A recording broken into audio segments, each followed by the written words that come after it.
So you finally heard back from the recruiter and your coding interview is scheduled a month away. Now you're wondering to yourself, how the hell am I supposed to prepare for this thing? When you're preparing for a coding interview, you need to frame it in your mind sort of like a knife fight rolling around in the mud. There are thousands of other candidates that you're in direct competition with, and they're all probably grinding lead code and paying for online courses to try to give themselves that edge. Luckily for you, this is a small channel, and your competition probably isn't watching this. So I'm going to tell you how to work smarter instead of harder when it comes to lead code prep.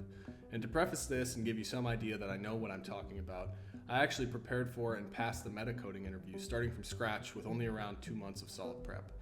When you have an interview coming up, every single second of prep time matters a lot. So I want to tell you how to min-max that prep time and prepare efficiently to give you the best chance of passing a coding interview. Let's break it down. Now, the first point that I want to make is that as a mentor at Easy Climb Tech, I do sessions with hundreds of lead code killers. I'm talking about top 5% lead coders who roll out of bed and solve DP hards, no problem. The thing is, anyone can solve a lead code question in their head, sitting there and staring at it for 10 minutes, internally digesting it, playing with it in the comfort of their own mind. The problem is that when you get into an interview environment, your nerves are firing and you're expected to walk through the problem out loud, and even the best lead coders start to get turned around on simple problems they haven't seen before when expected to solve them in this environment.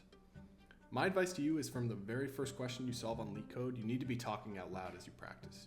Your roommates may think you're schizophrenic, but I promise you this approach will pay off.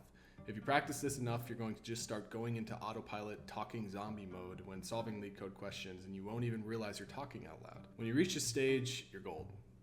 Fundamentally, these interviews are about more than just coming up with the correct solution. They're about the signal that the interviewer is getting from you. The interviewer is trying to glean what sort of problem solver you are. How do you approach difficult problems and break them down into small problems and then put them back together in your head? At the end of the day, the interviewer can't get any of the signal from you if you're not practiced in maintaining verbal communication throughout the interview. So make this a priority when you're preparing and talk out loud while solving lead code questions. So the other question that I get a lot as a coding mentor is, how do I balance my time? Should I be going back and resolving questions that I've already solved to make sure that I can do it again if it comes up in my interview? We all know this, and we're all guilty of this, that many times when lead coding, you probably just give up on questions and then go and check the solution. The question then is, do you really understand how to get to that solution if in a month this same question gets asked in an interview? Will you be able to get to that solution yourself? And here's my school of thought on this. You should be trying to expose yourself to as many questions as you possibly can with the goal of understanding each one just enough so that if you see it in an interview, you will be able to get to the optimal approach. Even if it takes you a little while in the interviewing environment to play around with it and remember how it was solved when you saw it a month ago. And in order to do this, and this is what I recommend doing when you're preparing for coding interviews, you should be keeping a document of each question that you've solved, with each one having 3 to 5 bullet points outlining the optimal solution for the question. Sort of like leaving little breadcrumbs for yourself. And I would group this doc that you make into different sections. So you should have a section for arrays, hash maps, linked lists, graphs, trees, sorting, searching, backtracking, etc.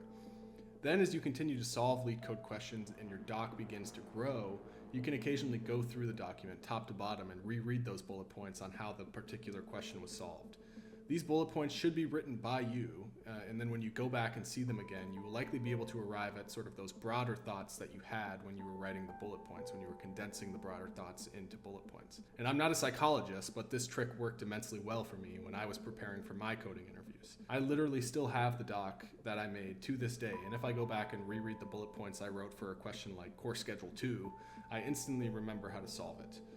Every once in a while, if you're going through your doc and you're unsure of how to solve a question, even with the bullet point breadcrumbs that you left yourself, that's when I would suggest going back and trying to solve it again to make sure you really understand it and you really get it. But really, you want to be trying to expose yourself to as many lead code questions as possible.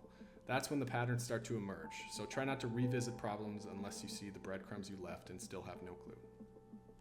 So the next piece of advice that I have for you is to not rely on the lead code editor and the test cases to verify your solution is correct. You need to be able to write a snippet of code and then verify its correctness yourself. So don't even think about hitting the run button until you've walked through your code at least once with the example input provided in the question. Many companies don't actually afford you the clean editor and clean environment that lead code does, especially at big tech companies where you're not going to have the option to even compile your code. You should be practicing with the goal of literally being able to solve these questions on a physical whiteboard. A lot of people people don't know this, but this is actually how it used to be. You would go in and solve questions on an actual whiteboard. Fortunately, some good did come from COVID, and most on-site interviews are now virtual on-site interviews, but you're still going to be expected in many cases to verify the correctness of your own code. So you should get comfortable tracing your solutions line by line and identifying bugs in what you wrote. Many companies actually have whole benchmarks for candidates on how good they are in this testing and debugging phase. And so you want to be thinking about this as you're grinding lead code questions. Try not to just spam the run and submit buttons 100 times looking for bugs after the solution fails. Try to thoroughly pick your own logic apart, walking through your code line by line. And of course, while you're doing this, you should be in that autopilot zombie mode that we talked about earlier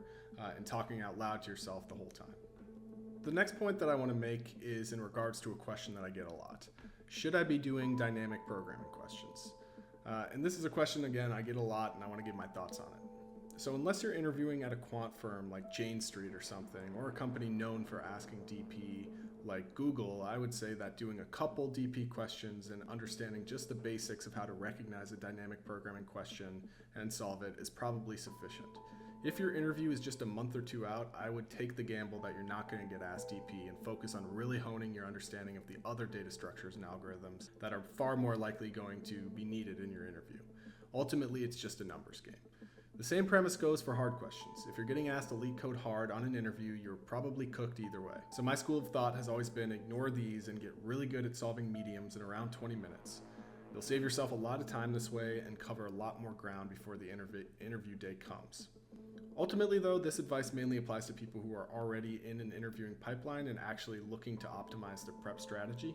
If you're prepping for job interviews just in the background of your day job and don't actually have an interview coming up, it's probably worth the investment to mix in a lead code hard or a DP question every now and then. So I think that at the end of the day, you've got to be strategic about both your lead code practice and your own mental conditioning for the pressure cooker environment that is the coding interview. Doing 1,000 lead code questions is just not in the cards for a lot of people, and rightly so, especially if you have a day job and you're preparing at night or on the weekends. If you've done 1,000 lead code questions, you're probably just a psychopath.